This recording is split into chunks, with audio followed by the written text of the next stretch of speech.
Hey guys, Gadget Junkie here. In this video, I'm featuring this commercial door lock that was sent over to me to showcase for you guys. In this video, I'm going to be doing a quick unboxing and give you my initial impressions on this door lock. If you're ready, let's get into it.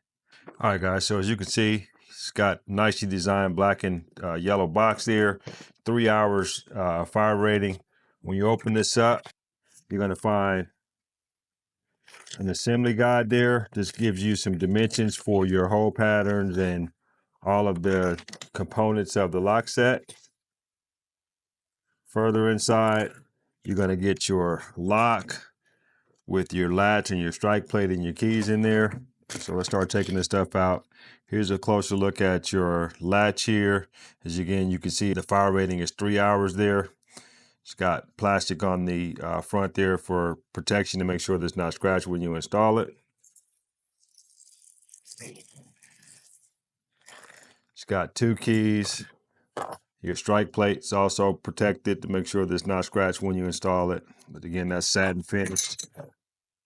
So let's take a closer look at the lock now.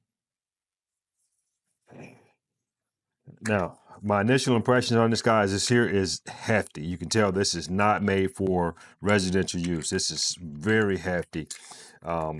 Basically, you got your lock on one side, your key tumbler on the other side. Inside, it's all brass finished. You know, commercial grade lock set here. The finish on there, it's got a satin finish, as you can see there. It's a really nice lock set. So if you guys are looking for a commercial grade 3 hour fire rated lock set, highly recommend this Hisafe here. Hope this helps.